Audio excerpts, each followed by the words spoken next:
ਸੋ Raman ji, number 1 issue ਇਸ time trucking industry ਦੇ ਵਿੱਚ ਡੀਜ਼ਲ ਦੀਆਂ ਪ੍ਰਾਈਸਿਸ ਨੂੰ ਲੈ ਕੇ ਹੈਗਾ।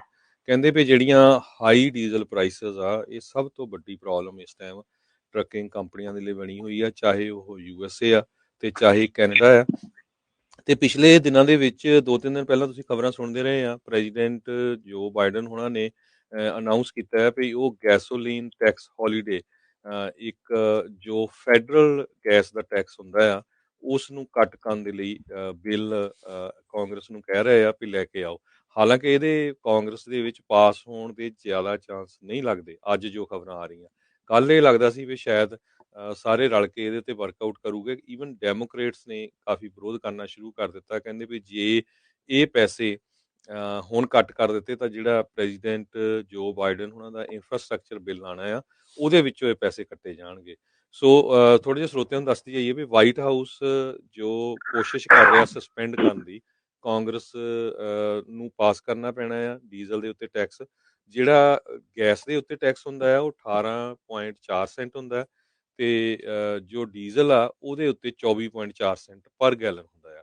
ਸੋ ਇਹਦੇ ਨਾਲ ਫਰਕ ਤਾਂ ਕਾਫੀ ਪੈ ਸਕਦਾ ਆ, ਪਰ ਇਹ ਹੁਣ ਪਾਸ ਹੁੰਦਾ ਆ ਜਾਂ ਨਹੀਂ ਹੁੰਦਾ ਉਹਦੇ ਤੇ ਹੀ ਡਿਪੈਂਡ ਕਰੂਗਾ। ਤੇ ਆਪਣੇ ਜਿਹੜੇ ਸਰੋਤੇ ਆ ਉਹਨਾਂ ਨੂੰ ਵੀ ਆਪਾਂ ਜ਼ਰੂਰ ਬੇਨਤੀ ਕਰਾਂਗੇ ਵੀ ਤੁਸੀਂ ਇਹਦੇ ਬਾਰੇ ਕੀ ਕਹਿੰਦੇ ਹੋ, ਖਾਸ ਕਰਕੇ ਟਰੱਕਿੰਗ ਇੰਡਸਟਰੀ ਵਾਲੇ। ਤੇ ਤੁਸੀਂ ਕਾਲ ਵੀ ਕਰ ਸਕਦੇ ਹੋ 408-272-5200 ਤੇ ਰਮਨ ਢਿੱਲੋਂ ਜੀ, ਤੁਸੀਂ ਕੀ ਇਹਦੇ ਵਿੱਚ ਹੋਰ ਐਡ ਕਰਨਾ ਚਾਹੁੰਦੇ ਹੋ? ਬਿਲਕੁਲ ਹਰਜੋਤ ਭਾਜੀ, ਇਸ ਵੇਲੇ ਜਿਹੜੀ ਸਿਚੁਏਸ਼ਨ ਹੈਗੀ ਆ, ਜੇ ਆਪਾਂ ਗੱਲ ਕਰੀਏ ਕਿ ਇਹਦੀ ਟੈਕਸ ਦੀ, ਕੱਲ ਤੋਂ ਫਿਰ ਜਿਹੜੀਆਂ 6 ਤੋਂ 7 ਸੈਂਟ ਜਿਹੜੀਆਂ ਪ੍ਰਾਈਸਿਸ ਡੀਜ਼ਲ ਦੀਆਂ ਵਧੀਆ ਹੈਗੀਆਂ ਫਿਰ। ਸੋ ਇਹਦੇ 'ਚ ਖਦਸ਼ਾ ਹੋ ਰਿਹਾ ਕਿ ਜੇ ਇਹ ਫਿਊਲ ਟੈਕਸ ਜਿਹੜਾ ਮਾਫ ਵੀ ਕਰ ਦਿੱਤਾ ਜਾਂਦਾ ਹੈ, ਕੀ ਇਹ ਯੂਜ਼ਰ ਤੱਕ ਇਹਦਾ ਫਾਇਦਾ ਪਹੁੰਚ ਸਕੂਗਾ? ਕੀ ਇਹ ਯੂਜ਼ਰ ਤੱਕ ਇਹਦੀ ਬੈਨੀਫਿਟ ਜਾ ਸਕਣਗੇ? ਕੀ ਜਿਹੜੀਆਂ ਕੀ ਗਾਰੰਟੀ ਹੈ ਕਿ ਵੱਡੀਆਂ ਕੰਪਨੀਆਂ ਜਿਹੜੀਆਂ ਹੈਗੀਆਂ, ਮੇਜਰ ਜਿਹੜੇ ਫਿਊਲ ਕੰਪਨੀਆਂ ਹੈਗੀਆਂ, ਉਹ ਇਹਨੂੰ ਵਿੱਚ ਹੀ ਨਹੀਂ ਖਾ ਜਾਣਗੀਆਂ? ਮਤਲਬ ਕਿ ਉਹ ਦਿਖੂਗਾ ਹੀ ਨਹੀਂ ਜਾ ਕੇ ਪੰਪ ਦੇ ਉੱਤੇ। ਅਸਲ ਤਾਂ ਮਕਸਦ ਹੈ ਪੰਪ ਤੇ ਘਟੇ ਪ੍ਰਾਈਸ ਜੀ, ਪਰ ਜੇ ਪੰਪ ਤੇ ਪ੍ਰਾਈਸ ਨਹੀਂ ਘਟਦੀ ਤੇ ਜੇ ਟੈਕਸ ਵਿੱਚ ਹੀ ਖਾਧਾ ਜਾਂਦਾ ਤੇ ਫਿਰ ਤੇ ਕੋਈ ਫਾਇਦਾ ਨਹੀਂ ਨਾ ਹੋਇਆ। ਸੋ ਇਸ ਕਰਕੇ ਜਿਹੜੇ ਕਾਂਗਰਸ ਦੇ ਵਿੱਚ ਹੈਗੇ ਆ, ਜਿਹੜੇ ਆਪਣੇ ਰਿਪਰੈਜ਼ੈਂਟੇਟਿਵਸ ਆ, ਉਹਨਾਂ ਦਾ ਇੱਕ ਖਦਸ਼ਾ ਹੈਗਾ ਕਿ ਇਹ ਜਿਹੜਾ ਆ ਇਹ ਪੰਪ ਤੱਕ ਸ਼ਾਇਦ ਨਾ ਪਹੁੰਚੇ। ਸੋ ਇਹ ਖਾਸ ਕਰਕੇ ਜਿਹੜੇ ਆਮ ਨਾਰਮਲ ਪਬਲਿਕ ਹੈਗੀ ਆ, ਉਹਨੂੰ ਇਹਦਾ ਬੈਨੀਫਿਟ ਹੀ ਨਾ ਮਿਲੇ ਤੇ ਇਹਨੂੰ ਕਿਤੇ ਨਾ ਕਿਤੇ ਰਸਤੇ ਦੇ ਵਿੱਚ ਹੀ ਖਾ ਲਿਆ ਜਾਵੇ। ਸੋ ਇਹ ਪ੍ਰੋਬਲਮ ਹੈਗੀ ਆ ਇਸ ਵਾਰ। ਜੀ ਬਿਲਕੁਲ। ਸੋ ਕਿੱਦਾਂ ਲਾਗੂ ਹੋਣਾ, ਆਪਾਂ ਹੁਣ ਦੇਖਿਆ ਹੀ ਆ ਵੀ ਇਕੋਨਮੀ ਨੂੰ ਲੈ ਕੇ ਮੈਂ ਤਾਂ ਬਹੁਤ ਡਿਸਕਸ ਕਰਦਾ ਰਹਿੰਦਾ ਵੀ ਕਿਸ ਤਰ੍ਹਾਂ ਮਿਸਯੂਜ਼ ਹੋਇਆ, ਚਾਹੇ ਉਹ ਅਨਪਲਾਇਮੈਂਟ ਸੀ, ਚਾਹੇ ਉਹ PPP ਲੋਨ ਸੀ। ਈਵਨ ਕੱਲ੍ਹ ਵੀ ਇੱਕ ਟਰੱਕਿੰਗ ਕੰਪਨੀ ਨੂੰ ਕਾਫੀ ਵੱਡਾ ਫਾਈਨ ਹੋਇਆ, $1 ਮਿਲੀਅਨ ਦਾ। ਉਹਨਾਂ ਨੇ ਜੋ PPP ਲੋਨ ਮਿਲੇ ਸੀ ਮਿਸਯੂਜ਼ ਕੀਤੇ। ਤੇ ਜੇ ਜਿਸ ਤਰ੍ਹਾਂ ਤੁਸੀਂ ਕਹਿ ਰਹੇ ਆ ਇਹਦੇ 'ਚ ਮਿਸਯੂਜ਼ ਹੁੰਦਾ, ਫਿਰ ਆਮ ਜਿਹੜਾ ਬੰਦਾ ਆ ਉਹਦੇ ਤੇ ਕੀ ਅਸਰ ਹੋਊਗਾ? ਸੋ ਇਹ ਇੱਕ ਬਹੁਤ ਵੱਡੀ ਪ੍ਰੋਬਲਮ ਆ। ਤੇ ਮੇਰੀ ਵੀ ਕਾਫੀ ਆਪਣੇ ਜੋ ਟਰੱਕਿੰਗ ਇੰਡਸਟਰੀ 'ਚ ਲੋਕ ਆ ਗੱਲਬਾਤ ਹੁੰਦੀ ਰਹਿੰਦੀ ਆ, ਰੇਡੀਓ ਤੇ ਬਹੁਤ ਕਾਲ ਆਉਂਦੀਆਂ। ਬਹੁਤ ਆਪਣੇ ਜੋ ਭੈਣ ਭਰਾ ਆ ਇਸ ਇੰਡਸਟਰੀ 'ਚ ਅਪਸੈਟ ਹੈਗੇ ਆ ਵੀ ਇੰਨੀ ਜ਼ਿਆਦਾ ਪ੍ਰਾਈਸਿਸ ਵੱਧ ਗਈਆਂ, ਸਾਡਾ ਜਿਹੜਾ ਨੈਟ ਮਾਰਜਨ ਜਾਂ ਨੈਟ ਇਨਕਮ ਕਹਿ ਲਓ, ਉਹ ਤਾਂ ਬਹੁਤ ਘਟ ਗਈ ਹੈਗੀ ਆ ਵੀ ਅਫੋਰਡ ਹੀ ਨਹੀਂ ਹੁੰਦਾ ਹੈਗਾ। ਸੋ ਇਹਦੇ ਬਾਰੇ ਹੁਣ ਵੱਖ-ਵੱਖ ਪ੍ਰੈਸ਼ਰ ਤਾਂ ਬਹੁਤ ਆ, ਵੱਖ-ਵੱਖ ਜੋ ਸਟੇਟ ਦੀਆਂ ਸਰਕਾਰਾਂ ਉਹਨਾਂ ਤੇ ਵੀ। ਕੈਲੀਫੋਰਨੀਆ ਦੇ ਗਵਰਨਰ ਨੇ ਵੀ ਕਿਹਾ ਸੀ ਵੀ ਅਸੀਂ ਜੀ $400 ਦੇਵਾਂਗੇ ਇੱਕ ਕਾਰ ਦਾ, 2 ਕਾਰਾਂ ਦਾ ਮੈਕਸੀਮਮ ਹੋਊਗਾ।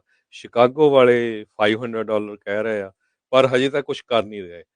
ਈਵਨ ਦੋ ਪ੍ਰੈਜ਼ੀਡੈਂਟ ਜੋ ਬਾਈਡਨ ਉਹਨਾਂ ਨੇ ਇਹ ਜੋ ਬਿੱਲ ਕਿਹਾ ਆ ਫੈਡਰਲ ਟੈਕਸ ਹੌਲੀਡੇ ਵਾਲਾ, ਗੈਸ ਟੈਕਸ ਹੌਲੀਡੇ, ਕਹਿੰਦੇ ਵੀ 3 ਮਹੀਨਿਆਂ ਨੂੰ ਹੋਊਗਾ।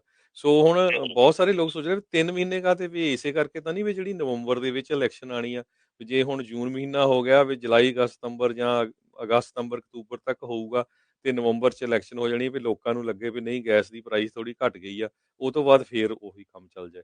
ਸੋ ਇਹ ਵੀ ਇੱਕ ਇਸ਼ੂ ਬਣਦਾ ਜਾ ਰਿਹਾ ਵੀ 3 ਮਹੀਨੇ ਹੀ ਕਿਉਂ, ਵੀ ਇਹ ਸਿਰਫ ਇਲੈਕਸ਼ਨ ਤੋਂ ਪਹਿਲਾਂ, ਕਿਉਂਕਿ ਜੋ ਪ੍ਰੈਜ਼ੀਡੈਂਟ ਬਾਈਡਨ ਹੁਣਾਂ ਦੀ ਰੇਟਿੰਗ ਇਸ ਟਾਈਮ ਚੱਲ ਰਹੀ ਆ ਉਹ ਬਹੁਤ ਬੈਡ ਹੈਗੀ ਆ। ਜੀ ਰਮਨ ਜੀ। ਬਿਲਕੁਲ ਹਰਜੋਤ ਭਾਜੀ, ਇਹਦੇ ਵਿੱਚ ਜਿਹੜਾ ਇਸ ਵੇਲੇ ਸਿਚੁਏਸ਼ਨ ਹੈਗੀ ਆ ਨਾ, ਸਿਚੁਏਸ਼ਨ ਹੈ ਕਿ ਇਹਨੂੰ ਇੱਕ ਤਾਂ ਗਵਰਨਮੈਂਟ ਵੱਲ ਦੇਖਿਆ ਜਾ ਰਿਹਾ ਕਿ ਗਵਰਨਮੈਂਟ ਕਿੱਦਾਂ ਇਹਨੂੰ ਸੋਲਵ ਕਰ ਸਕਦੀ ਆ। ਤੇ ਦੂਜੇ ਬੰਨੇ ਆਪਣਾ ਪਬਲਿਕਲੀ ਤੇ ਜਿਹੜਾ ਇੰਡਸਟਰੀ ਦੇ ਵੱਲ ਆ ਉਹ ਵੀ ਇੱਕ ਸੋਚਣ ਵਾਲੀ ਗੱਲ ਹੈ ਕਿ ਇੰਡਸਟਰੀ ਕਿੱਦਾਂ ਇਸ ਚੀਜ਼ ਦੇ ਵਿੱਚ ਹਿੱਸਾ ਪਾ ਸਕਦੀ ਆ। ਸੋ ਇੰਡਸਟਰੀ ਦੇ ਲਈ ਮੇਰੇ ਖਿਆਲ ਦੇ ਵਿੱਚ ਸਾਰਿਆਂ ਨਾਲੋਂ ਜ਼ਰੂਰੀ ਹੈ ਇਸ ਵੇਲੇ ਹੈਗਾ ਕਿ ਸਾਡੀ ਮੇਨ ਕੰਸਰਨ ਹੈਗਾ ਕਿ ਸਪਲਾਈ ਡਿਮਾਂਡ ਦਾ ਇਸ਼ੂ ਆ। ਸਪਲਾਈ ਡਿਮਾਂਡ ਕਰਕੇ ਆ ਕਿ ਉਨੀ ਮਤਲਬ ਕਿ ਡਿਮਾਂਡ ਹੈ ਨਹੀਂ ਗੀ ਜਿੰਨੀ ਟਰੱਕਾਂ ਦੀ ਸਪਲਾਈ ਬੈਠੀ ਹੋਈ ਆ। ਸੋ ਇਸ ਵੇਲੇ ਬਹੁਤ ਇੱਕ ਖਾਸ ਕਰਕੇ ਭਾਜੀ ਮੈਂ ਜਿਹੜੇ ਆਪਣੇ ਵਟਸਐਪ ਗਰੁੱਪ ਵਗੈਰਾ ਹੈਗੇ ਆ ਨਾ ਉਹਨਾਂ ਦੇ ਵਿੱਚ ਬੜੀ ਗਲਤ ਇਨਫੋਰਮੇਸ਼ਨ ਜਿਹੜੀ ਆ ਉਹ ਮਤਲਬ ਕਿ ਸਰਕੂਲੇਟ ਹੁੰਦੀ ਆ ਸਾਰਾ ਦਿਨ। ਮੈਂ ਦੇਖਦਾ ਆ ਹੁਣ ਵੀ ਸਰਕੂਲੇਟ ਹੋ ਰਹੀ ਆ ਔਰ ਮੈਂ ਉਹਨੂੰ ਮਤਲਬ ਕਿ ਬਾਰ-ਬਾਰ ਇਹ ਚੀਜ਼ ਕਹਿ ਰਿਹਾ ਕਿ ਇਹ ਗੈਸ ਟੈਕਸ ਜਿਹੜਾ ਆ ਅਜੇ ਨਹੀਂ ਹੋਇਆ ਤੇ ਉਹ ਸਾਰੇ ਕਹਿ ਰਹੇ ਨਹੀਂ ਹੋ ਗਿਆ, ਮਤਲਬ ਨੈਕਸਟ 3 ਮੰਥ ਦੇ ਹੋ ਗਿਆ ਆ। ਸੋ ਇੰਨੀ ਗਲਤ ਇਨਫੋਰਮੇਸ਼ਨ ਜਿਹੜੀ ਆ ਉਹਨੂੰ ਸੁਣਦੇ ਨਹੀਂ, ਜਾਂਚਦੇ ਨਹੀਂ, ਜਸਟ ਸਿਰਫ ਠਾ ਕਰਕੇ ਮਤਲਬ ਕਿ ਮੰਨੀ ਜਾਂਦੇ ਆ ਕਿ ਹਾਂ ਹੋ ਗਿਆ, ਗੱਲ ਖਤਮ ਹੋ ਗਈ, ਠੀਕ ਹੈ ਨਾ।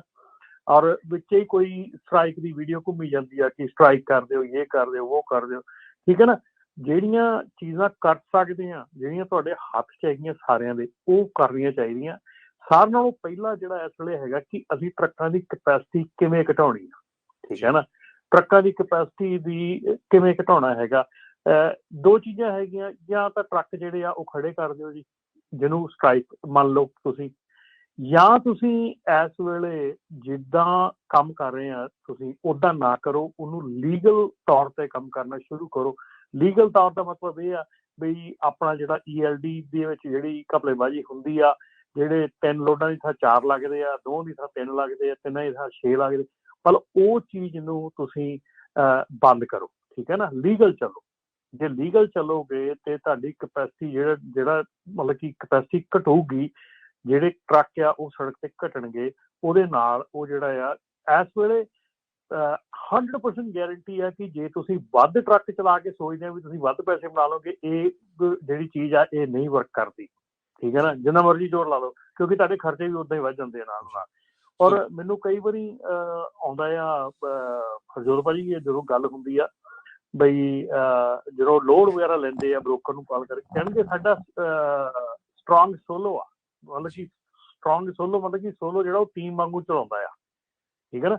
ਉਹ ਕੋਈ ਬਹਾਦਰੀ ਨਹੀਂ ਗੀ, ਉਹ ਕੋਈ ਵਧੀਆ ਗੱਲ ਨਹੀਂ ਹੈਗੀ। ਉਹ ਤੁਸੀਂ ਆਪਣੇ ਆਪ ਨੂੰ ਮਤਲਬ ਕਿ ਖਰਾਬ ਕਰ ਰਹੇ ਆ, ਆਪਣੇ ਰੇਟਸ ਨੂੰ ਖਰਾਬ ਕਰ ਰਹੇ ਆ, ਆਪਣੀ ਸਿਹਤ ਨੂੰ ਖਰਾਬ ਕਰ ਰਹੇ ਆ, ਆਪਣੇ ਟਰੱਕ ਨੂੰ ਖਰਾਬ ਕਰ ਰਹੇ ਹੋ। ਹਰ ਪਾਸਿਓਂ ਤੁਸੀਂ ਰਿਸਕ ਲੈ ਰਹੇ ਆ ਕਿ ਜਿਹੜਾ ਸਟਰੋਂਗ ਸੋਲੋ ਹੈਗਾ, ਮਤਲਬ ਕਿ ਇੱਕ ਬੰਦਾ ਜਿਹੜਾ ਆ ਉਹ 2 ਬੰਦਿਆਂ ਨੂੰ ਚਲਾਉਂਦਾ।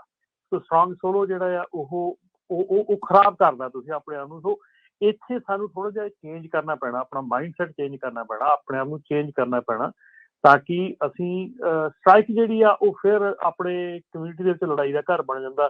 ਕਿਉਂਕਿ 10 ਦੇ ਵਿੱਚੋਂ 5 ਜਣੇ ਖੜਾ ਲੈਂਦੇ ਟਰੱਕ, 5 ਨਹੀਂ ਖੜਾਉਂਦੇ, ਉਹ ਸਾਰਾ ਦਿਨ ਉਹੀ ਕੰਮ ਚੱਲਦਾ ਰਹਿੰਦਾ। ਸੋ ਆਈ ਡੋਂਟ ਨੋ ਕਿ ਉਹ ਕਿੱਥੋਂ ਤੱਕ ਕਾਰਗਰ ਸਾਬਤ ਹੋ ਸਕਦਾ।